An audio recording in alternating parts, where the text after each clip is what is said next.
joining us for a little bit is mayoral candidate Leo Savage. Welcome back. You had not met, I did not know. That's that correct. until that you had not previously met Erin. That's a fact. Actually, you're as amazed.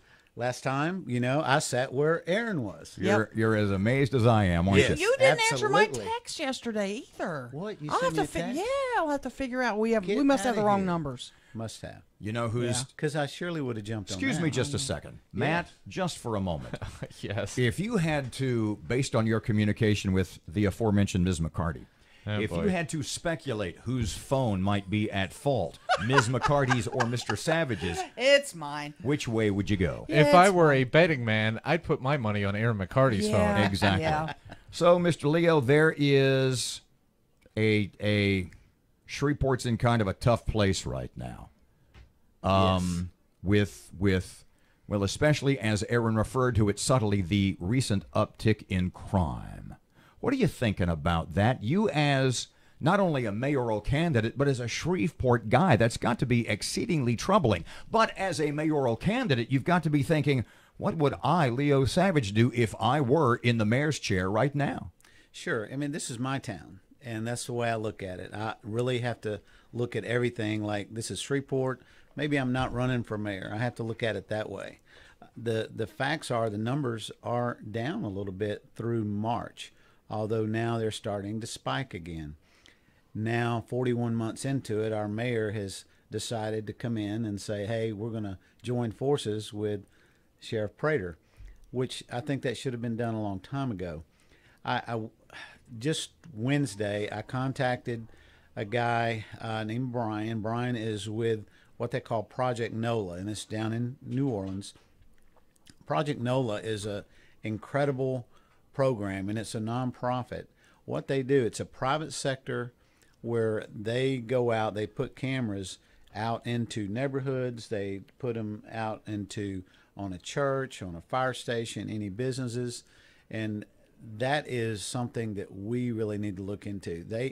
When I was talking to Brian, he told me that in Chicago paid like between 10 and 12 million dollars for something similar, but it was pretty much operated by the government there.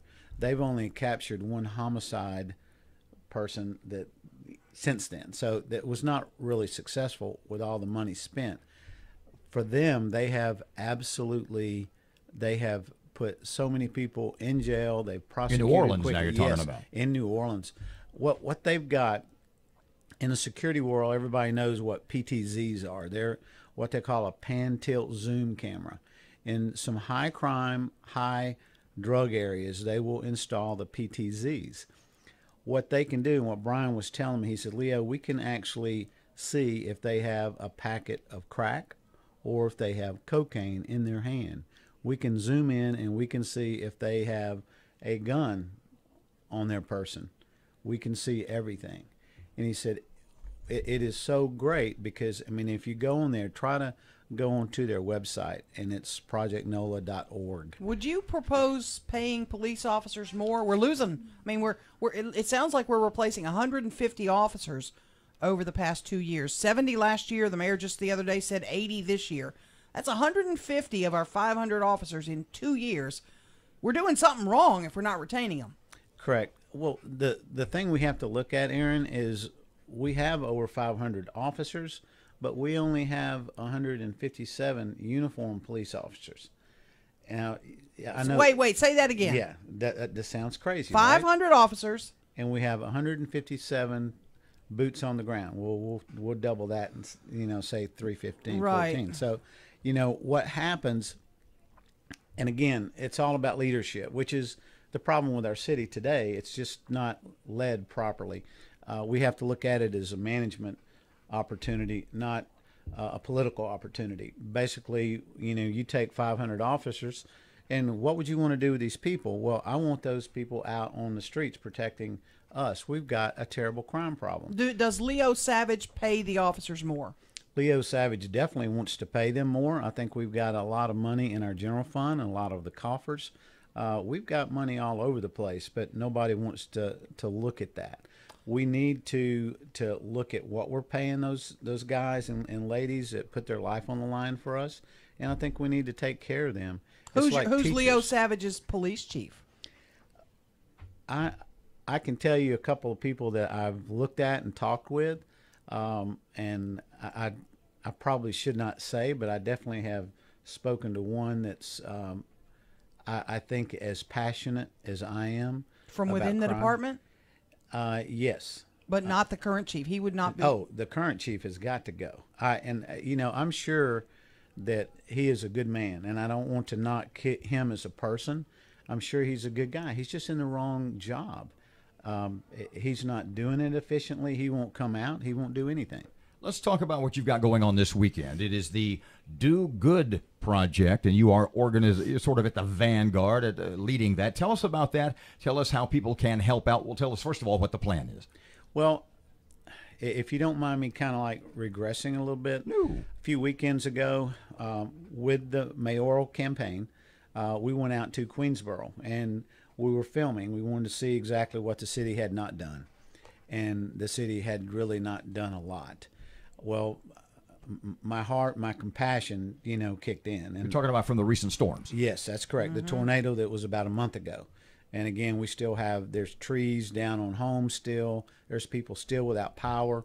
There are people who they're on fixed incomes and they can't afford. Some of the electricians have come in there and said, well, we have to charge you $2,000 to restore your electrical service. So the Do Good Project is something that originated from me through Simple Church. Church I go to, I started this several years ago, and it's now a nonprofit company.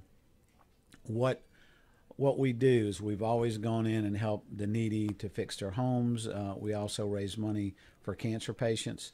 It's a project that's very near and dear to my heart, and because I love people. So what's your weekend plan? Here's the weekend. So, that kicked in on the Do Good Project. And this is not a Leo Savage for mayor cleanup. This is the Do Good Project. It has nothing to do with the mayor side. Just want to make that clear. We are going in. We've got 4 teams. Through Simple Church, I've got about 30 people on other volunteers. We have about 20 to 30 as well. So we should have quite a few people out there. We have about 4 teams. We have a leader. We have chainsaws. We'll have log splitters out there. We want the log splitters so people can sell the firewood so that they could use that to use it for fixing up their homes. And I say fixing it up, just general repairs. We also have general labor people, but we still need more. If they want to contact me, that's beautiful. They can. You mind me giving my email address? Email or well, you've got the Leo Savage Facebook page too. They can contact you that way. They can contact through Facebook. They can contact my email, which is LEEO Savage SAVAGE at yahoo.com. Gotcha. How many folks you got lined up so far? I'm sorry. There's about 50 right now. We've got yeah, and but you could always use more. Absolutely. I mean, more hands on deck is better. We've got 4 teams, so each team will report, and we'll be assigning the places they're going to report shortly. Actually, about noon, we'll be giving everybody where to report, and they'll be starting out at different addresses. So they'll have a home that they're going to start with, and we'll go from there.